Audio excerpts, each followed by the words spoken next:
नमस्कार छात्रों, आज का जो वीडियो है वो West Bengal college service commission की तरफ से आया है, जो कि आप देखोगे एडवर्टीजमेंट नंबर 1/2026 है और application for the post of assistant professor government degree college West Bengal. जिस तरीके से उत्तर प्रदेश से जीडीसी का वैकेंसी आई थी, उसी तरीके से वेस्ट बंगाल की भी जीडीसी की वैकेंसी आई है। तो छात्रों, 2026 में हम ये भी देख रहे हैं कि हर एक कॉलेज और हर यूनिवर्सिटी असिस्टेंट प्रोफेसर की रिक्वायरमेंट रिलीज कर रही है। तो जो भी छात्र पीजी, नेट, असिस्टेंट प्रोफेसर की तैयारी कर रहे हैं, वो जरूर इस फॉर्म को भी देखें और फॉर्म भी जरूर फिल करें, क्योंकि जॉब प्राप्त करना आज के युग में बहुत जरूरी है। और जिस तरीके से वैकेंसियां आ रही है, उसके लिए तो यही सबसे बढ़िया सुनहरा मौका है कि जो जल्दी मिल जाए वही बढ़िया है। छात्रों, आगे बढ़ने से पहले वीडियो पे अगर आप लोग चैनल पर न्यू हो तो जरूर सब्सक्राइब कर लें, और जो हमारे पुराने व्यूअर है वो चैनल को लाइक भी जरूर करते रहें, और नए व्यूअर भी अगर वीडियो अच्छे लगे तो लाइक भी जरूर करें। अब आते हैं आज के वीडियो पे। जैसे इंपॉर्टेंट नोटिस पहले बताया गया है, तो इंपॉर्टेंट नोटिस में जैसे हम देखते हैं तो ऑनलाइन एप्लीकेशन फॉर्म 26/2/2026 से भरे जा रहे हैं। वही हम लास्ट डेट एप्लीकेशन की बात करते तो 15/4/2026। अभी पर्याप्त समय है आपके पास फॉर्म फिल करने का। पूरे 45 से 50 दिन का समय है। आप लोग जरूर फॉर्म फिल करिए और हर एक चीज को बारीकी से देखने के बाद ही आप फॉर्म फिल करिए। गलती करने के बाद सुधार की गुंजाइश नहीं रहती। छात्रों, candidate should apply online application. आपको अगर अप्लाई करना है तो www.wbcsonline पे जाके आप अप्लाई कर सकते हो। ठीक है छात्रों। अब जैसे कि the West Bengal college service commission की तरफ से ये एडवर्टीजमेंट रिलीज की गई है, जो हमें देखना जरूरी होता है। अगर आपको देखते हो तो आप गलती नहीं करोगे। जैसे कि पोस्ट के बारे में है, assistant professor in different subject government aided college, मतलब कि GDGAC, मतलब general degree college West Bengal से आया है। वैकेंसी की बात जब आती है तो वो भी आप छात्रों, ये जो वैकेंसी की बात करी जा रही है तो इसमें आप देखोगे पोस्ट जो आया है असिस्टेंट प्रोफेसर की भी आई है, प्रिंसिपल की भी आई, लाइब्रेरियन, ये तीनों की मतलब कि टीचिंग और नॉट टीचिंग से संबंधित रिक्वायरमेंट यहाँ पर रिलीज की गई है। इसके लिए एलिजिबिलिटी जो बताई गई है वो भी देखना बहुत जरूरी होता है। जैसे कि आपकी हायर एजुकेशन होना चाहिए, जो भी आप पढ़े हो पीजी पास होना चाहिए, और अच्छे परसेंट 55% से ऊपर होनी चाहिए नंबर, तभी आप फॉर्म फिल कर सकते हो। जैसे पे लेवल की बात है तो पे कितना है, लेवल 10 है। जो 7th पे लेवल होता है सेंट्रल का, उस हिसाब से 57,700 पे लेवल मिलेगा। Qualification for the advertisement for assistant professor subject, आप जो आई है किस सब्जेक्ट के लिए आ रही है यहाँ पे रिक्वायरमेंट असिस्टेंट प्रोफेसर, तो आर्ट के लिए है, कॉमर्स के लिए है, ह्यूमैनिटीज के लिए है, साइंस के लिए है, सोशल साइंस के लिए है, कॉमर्स के लिए है, education, language, law, librarian science, physical education, journalism and mass communication से संबंधित ये रिक्वायरमेंट रिलीज की जा रही है। इसके लिए आपको गुड एकेडमिक 55% मार्क्स होने चाहिए, साथ ही आपकी नेट होनी चाहिए। अगर आपके पास ये दोनों हैं तो आप इस फॉर्म को भर सकते हैं। नेट नहीं है, सेट है या स्लेट है, तब भी आप फॉर्म फिल कर सकते हो।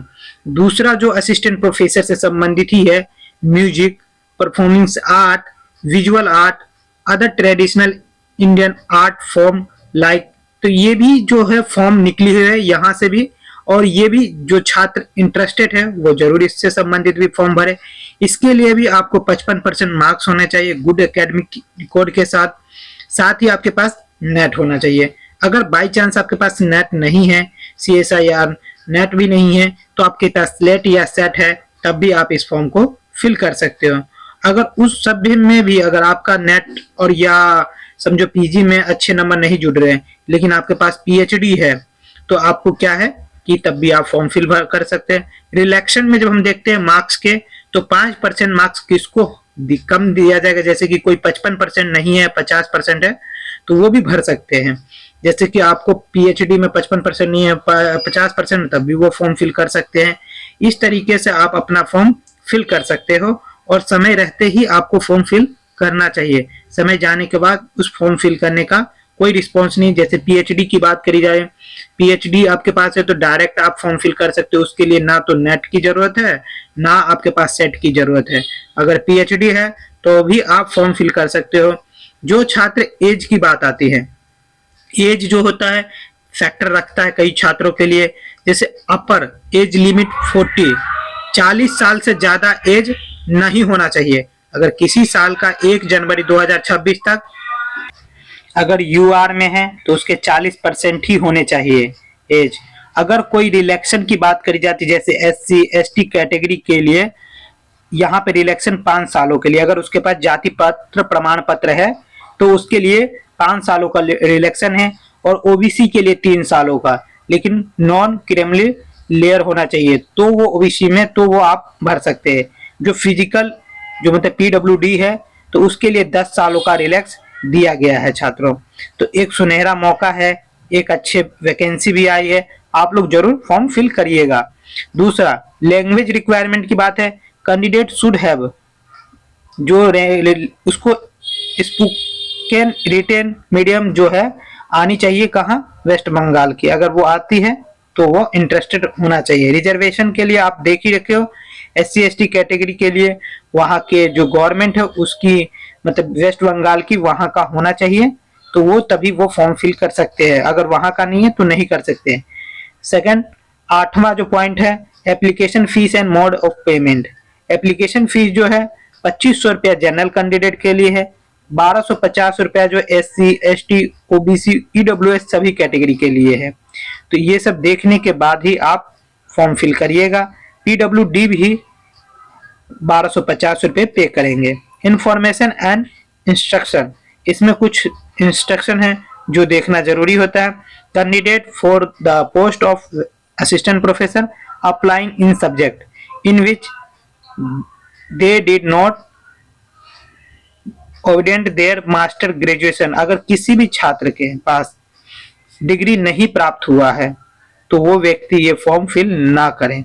जैसे कि जब तक ये फॉर्म निकला है 1/05 से, तो इसके अंदर में अगर आपका ये नहीं डिग्री प्राप्त हुआ तो वो फॉर्म ना भरे। जैसे कि यहाँ पे दिखाया रखा है क्वालिफिकेशन एंड एक्सपीरियंस, चाहे जो भी एज है सब चीज यहाँ पे बता रखा है। इसके अंडर में अगर आपका 15/4/2026 से पहले अगर आपका क्वालिफिकेशन कंप्लीट है, रिजल्ट आ चुकी है, तभी आप फॉर्म फिल करें, वरना फॉर्म फिल ना करें। ठीक है छात्रों,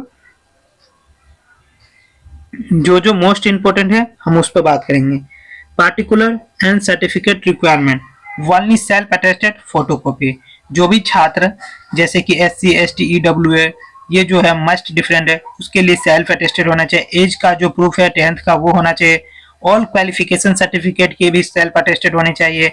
एक्सपीरियंस के फोटोकॉपी के भी सेल्फ अटेस्टेड। तो सभी का सेल्फ अटेस्टेड करने के बाद ही वो फॉर्म भेजे या ऑनलाइन मोड पर फीस पेमेंट करके भेजें।